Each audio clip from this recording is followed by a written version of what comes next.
BNP chairperson Begum Khaleda জিয়ার ছোট ছেলে মরহুম আরাফাত রহমান কোকর শাশুড়ির জানাজা নামাজ থেকে সরাসরি দেখানোর চেষ্টা করছিলাম আপনাদেরকে, এবং দেখছিলেন যে বিএনপির চেয়ারপারসন জনাব বেগম খালেদা জিয়ার ছোট ছেলে মরহুম আরাফাত রহমান কোকর শাশুড়ি মারা গেছেন, তার জানাজা নামাজ থেকে আপনাদেরকে সরাসরি যুক্ত করেছিলাম। রোববার ভোর রাত ৩টা ৪৫ রাজধানীর এভার কেয়ার হাসপাতালে চিকিৎসাধীন অবস্থায় মারা যান।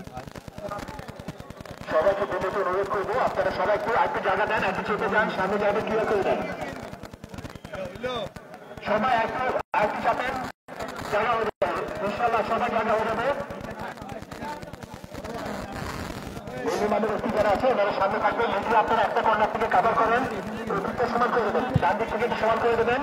আমরা এখনো শুরু করবো ইনশাআল্লাহ।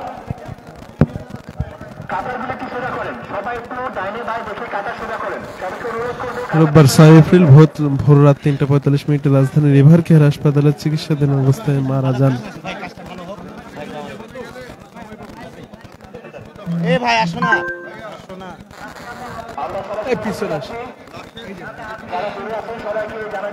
আসুন ভাই আসুন।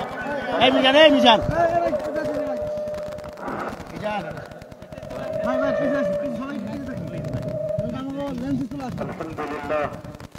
আলহামদুলিল্লাহ ওয়াসসালামু আলা ইবাদিহিল্লাযীনা ইসতাফা, আম্মা বা'দ। এটা কোনো ওয়াজ মাহফিলের মঞ্চ না, এখানে কোনো বক্তব্য দেওয়ার জায়গা না।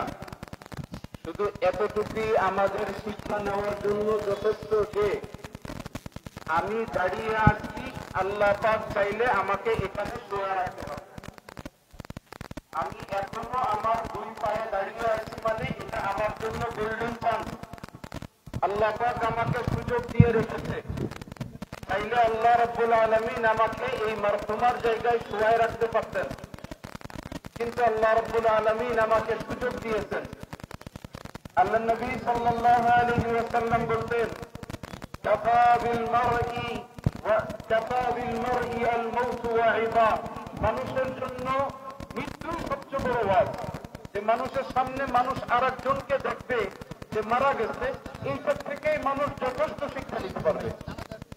এই জন্য আল্লাহ রাব্বুল আলামিন যেহেতু আমাকে আপনাকে সুযোগ দিয়েছে, অনেক সময় অনেক মানুষ এই কথা বলে থাকে যে আমি কালকে থেকে ভালো হয়ে যাব, কিন্তু রাতের বেলা ঘুমানোর পরে পরের দিনে সূর্য তার নসিবে আর থাকে না। এই জন্য শয়তান আমাদেরকে এই কথা মনে করায় যে আজকের দিন তো শুরু হয়ে গেছে, দিনের অর্ধেক পার হয়ে গেছে, কালকে থেকে আমি তওবা করব, কিন্তু কালকে পর্যন্ত আমি বাঁচব কিনা। দর্শক সরাসরি যুক্ত করেছিলাম মিডিয়ার কাছ থেকে, আপনারা দেখছিলেন যে এখন থেকে এই মুহূর্ত থেকে আমি আর অপরাধ করব না। আল্লাহ আমাকে সুযোগ দিয়েছে, আমি আজকের পর থেকে আর অপরাধ করব না। আল্লাহ রাব্বুল আলামিন আমাদের সবাইকে অপরাধ থেকে, গুনাহ থেকে বেঁচে থাকার তৌফিক দান করুন, আমিন। আল্লাহ রাব্বুল আলামিন যে সমস্ত আমল করলে খুশি হন, আল্লাহ পাক আমাকে আপনাকে সবাইকে সেই সমস্ত আমল বেশি থেকে বেশি করার তৌফিক দান করুন, আমিন। মৃত্যু যেহেতু আসবেই, আমাদের উস্তাদ রহমতুল্লাহি আলাইহি উনি বলতেন যে মানুষ বেঁচে আছে এটা হলো ধোঁকা, আর মানুষের দুনিয়ার থেকে চলে যেতে হবে এটা হলো বাস্তবতা। একদিন আমারও এরকম সামনে চলে যেতে হবে, আমিও আমার জন্য কেউ না কেউ বক্তব্য দিবে। সেই দিন আসার আগে আমি আমাদের পরকালের জিন্দেগির সামানা রেডি করেছি। আজ যদি আমাকে বলা হয় কালকে বরিশাল একটা ট্রিপ আছে, সফর আছে, যেতে হবে, তো দেখা যাবে আমি ব্যাগ গোছানোর জন্য পাগল হয়ে গেছি। কেন 3 দিন বা 4 দিন সেখানে থাকবো, আমার যাবতীয় দরকারি জিনিস তো আমার নিয়ে যেতে হবে। যেখানে আমি ইলা আবাদুল আবাদ, শুরু আছে তো শেষ নাই, এরকম এক জায়গায় কিছুদিন পরে আমি সফর করব, তো কতটা প্রিপারেশনের ব্যাপার রয়েছে। এই জন্য আমরা নিজেদেরকে প্রস্তুত করতে থাকি। পরকালে একটা লম্বা সফর রয়েছে, তারপরে এমন দিন থেকে শুরু হবে, সেই দিন থেকে শুরু আছে শেষ নাই। এই কথাগুলো তো আমরা বলি, উদাহরণটা এরকম। ছোট্ট একটা উদাহরণ দিয়ে আমি আমার কথাকে শেষ করে দিচ্ছি। উদাহরণস্বরূপ বলতে, সাগরের ভিতরে অনেক মাছ আছে, মাছেরা একবার সমাবেশ করেছে এবং বড় মাছের কাছ থেকে উপদেশ নেওয়ার জন্য ছোট মাছরা বসেছে। বড় মাছরা সামনে দাঁড়ায় বলা শুরু করেছে যে দেখো, সমুদ্রের মধ্যে অনেক সুস্বাদু খাবার তোমাদের সামনে আসবে। সব সুস্বাদু খাবার তোমাদের জন্য ভালো না। সুস্বাদু খাবার আসলেই কিছু না জেনে না বুঝে খাওয়া শুরু করে দিও না। যদি তুমি এরকম করে খাওয়া শুরু করো, তাহলে একদিন দেখবা একটা সুস্বাদু খাবারের ভিতরে কাটা থাকবে, এটা তোমার মুখে ফুটে যাবে। আর যদি একবার ফুটে যায়, তাহলে দেখবা ওই খানার সাথে সুতা লাগানো থাকে, তোমাকে টানতে টানতে পানির উপরে নিয়ে আসবে। তারপরে দেখবা ওই সুতা একটা লাঠির সাথে লাগানো, লাঠি একজন ধরে বসে আছে। যখন এগুলো শুরু হয়ে যাবে, তখন তুমি আর ওই স্টেজ থেকে ফেরত আসতে পারবা, ওই অবস্থা থেকে আর ফেরত আসতে পারবা না। এই উদাহরণটা আমরাও এরকম হয়, আমরা বলি, মানুষ এটা বুঝে না। যখন মুখ বন্ধ হয়ে যায়, মালাকুল মউত এসে যায়, মুনকার নাকির খবরে প্রশ্ন করতে থাকে, তখন মনে পড়ে, দুনিয়াতে ইমাম সাহেব হুজুর তোমাকে এই কথা বলেছিলেন। ইমাম সাহেব হুজুর ফিরে দাঁড়ায় এই কথাগুলো আমাদেরকে মনে করাই দিয়েছিলেন। কিন্তু তখনও কথাগুলো মনে পড়লেও ওই অবস্থা থেকে তখন আর ফেরত করার কোন সুযোগ নাই। আল্লাহ পাক কুরআনুল কারীমের মধ্যে বলেন, হাইহাতা হাইহাতা লিমা তুআদুন, আফসোস তোমাদেরকে যদি আরেকবার ফেরত যেতে দেওয়া হতো, কিন্তু আর ফেরত যেতে দেওয়া হবে না। এই জন্য যতক্ষণ পর্যন্ত আমার শ্বাস চালু আছে, যতক্ষণ পর্যন্ত আমি জীবিত আছি, আল্লাহর কাছে তওবা করি যে আল্লাহ রাব্বুল আলামিন যেন আমাকে আপনাকে সবাইকে গুনাহ থেকে হেফাজত করুন। আমিন। আলহামদুলিল্লাহ, আমাদের এখানে পক্ষ থেকে বর্তমান পক্ষ থেকে আত্মীয় স্বজন এসেছেন। আলহামদুলিল্লাহ, ওনাদের শুভাকাঙ্ক্ষীরা এসেছেন। আলহামদুলিল্লাহ, আমাদের দেশের মুহিদ্দিন মুতাআল্লিকিন মানুষরা এসেছেন। আমি দোয়া করি আল্লাহ রাব্বুল আলামিন সবার এই উপস্থিতিকে কবুল করে নিক। আমিন। আল্লাহ রাব্বুল আলামিন আমরা যারা এখানে উপস্থিত হয়েছি, যাদের আত্মীয় স্বজন যেখানে আছে, আল্লাহ পাক সবাইকে সুস্থতার সাথে লম্বা নেক হায়াত তাইয়্যিবা নসিব করে দেন। আমিন আমিন ইয়া রাব্বাল আলামিন। মাইয়িতের বর্তমান পক্ষ থেকে ইনশাআল্লাহ ওনার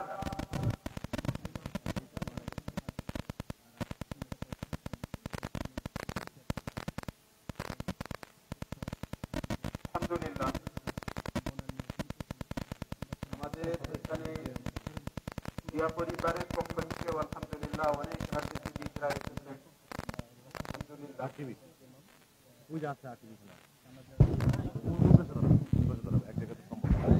দর্শক,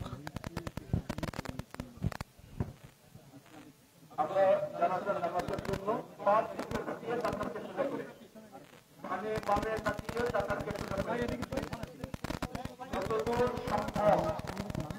দর্শক, আরাফাত রহমান কোকর শাশুড়ির নামাজে জানাজা থেকে সরাসরি যুক্ত করেছি। বিএনপির চেয়ারপারসন খালেদা জিয়ার ছোট ছেলে মরহুম আমরা খালি পায়ে দাঁড়ানোর চেষ্টা করবো, যদি জমিনের উপরে বাহ্যিক কোনো নাপাকি না থাকে বা নাপাকির সন্দেহ না থাকে, তাহলে জমিনের উপরে দাঁড়াবো। আর যদি জমিনের ব্যাপারে সন্দেহ হয়, তাহলে জুতা খুলে জুতার উপরে এভাবে দাঁড়াবো, জুতা খুলে জুতার উপরে খালি পায়ে এভাবে দাঁড়াবো। ইনশাআল্লাহ, মাশাআল্লাহ, মাশাআল্লাহ। জানাজার নামাজ 4 তাকবীরের নামাজ। শুধু প্রথম তাকবীরে হাত উঁচা হয়, পরবর্তী তাকবীরগুলো জবানে উচ্চারণ করব, হাত উঁচা করব না। প্রথম তাকবীরের পরে আমরা ইনশাআল্লাহ সানা করব। এই সানার ভিতরে একটি শব্দ বাকি নয়, পরে ওয়াজাল্লা সানা উঠা। দ্বিতীয় তাকবীরের পরে আমরা ইনশাআল্লাহ দরুদ বিএনপি চেয়ারপারসন বেগম খালেদা জিয়ার ছোট ছেলে মরহুম আরাফাত রহমান কোকর শাশুড়ি SUF মুকরেমা রেজার নামাজে জানাজা থেকে কিন্তু সরাসরি যুক্ত করেছে আপনাদেরকে। আপনারা দেখছেন যে বনানীর DOHS যে মাঠ রয়েছে, সেখানে কিন্তু মরহুম আরাফাত রহমান কোকর শাশুড়ির নামাজের জানাজা কিন্তু এখানে অনুষ্ঠান হয়েছে। আজ রোববার 6 এপ্রিল ভোর রাত 3:45 রাজধানীর এভারকেয়ার হাসপাতালে চিকিৎসাধীন অবস্থায় মারা যান। মৃত্যুকালীন তার বয়স হয়েছিল 71 বছর। মরহুমার পরিবারের ঘনিষ্ঠ এবং বিএনপির ঢাকা বিভাগের সহ সাংগঠনিক সম্পাদক নজরুল ইসলাম আজাদ কিন্তু মৃত্যুর বিষয়টি নিশ্চিত করেছেন। আমরা যার জানাজার নামাজে অবস্থান করেছেন তিনি মৃত্যুকালে 2 ছেলে এবং 1 মেয়ে সহ অসংখ্য আত্মীয় স্বজন ও গুণগ্রাহী রেখে গেছেন। জানা যায় যে মুকরে ম্যানেজার শারীরিক নানা জটিলতা নিয়ে 1 সপ্তাহ আগে হাসপাতালে ভর্তি হয়েছিল এবং খবর পেয়ে ঈদের আগের দিন 30 মাস লন্ডন থেকে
দর্শক মরহুম জনাব আরাফাত রহমান কোকর শাশুড়ি নামাজে জানাজা শেষ হয়েছে কিন্তু এখন কিন্তু শেষ হলো এবং জানাজা নামাজ কিন্তু শেষ হওয়ার পর এখানে আমরা দেখেছি যে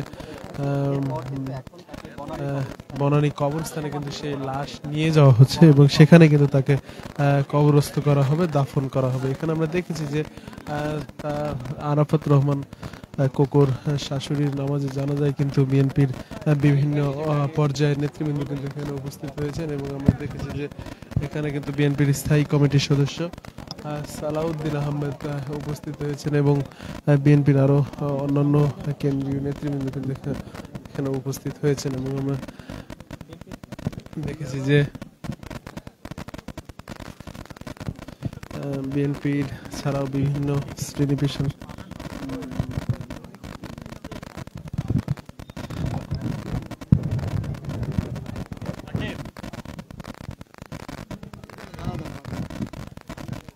জানাজার নামাজে কিন্তু বিভিন্ন পর্যায়ের মানুষের কিন্তু হল নেমেছিল এবং বনানী এই স্মার্ট কিন্তু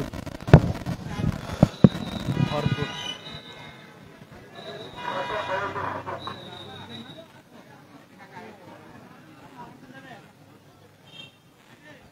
দর্শক মরহুম আরাফাত রহমান কোকর শাশুড়ির নামাজে জানাজা কিন্তু শেষ হয়েছে।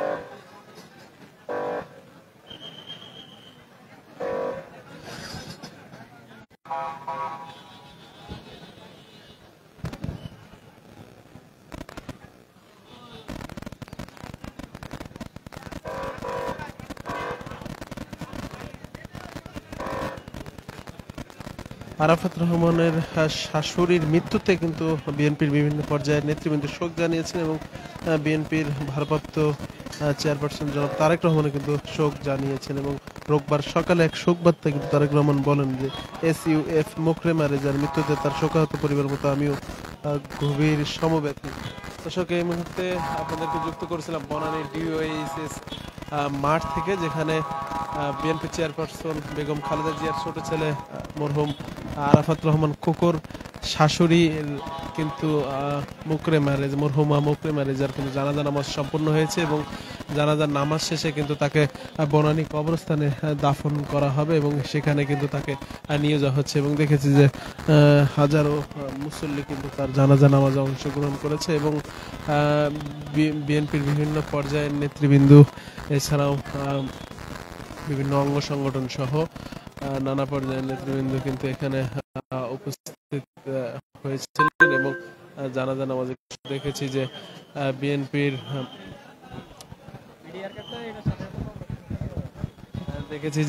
গুরুত্বপূর্ণ নেতৃবৃন্দের মধ্যে দেখেছি যে সেখানে কিন্তু বিএনপির চেয়ারপারসন উপদেষ্টা সালাউদ্দিন আহমেদ, বিএনপির যুগ্ম মহাসচিব আমানুল্লাহ আমান সহ কিন্তু স্থায়ী কমিটির সদস্যরা সহ নানা পর্যায়ের ব্যক্তিবর্গ কিন্তু এখানে উপস্থিত হয়েছে এবং দেখেছি আমরা যে এখানে কিন্তু তারা জানাজা নামাজ সম্পন্ন করেছেন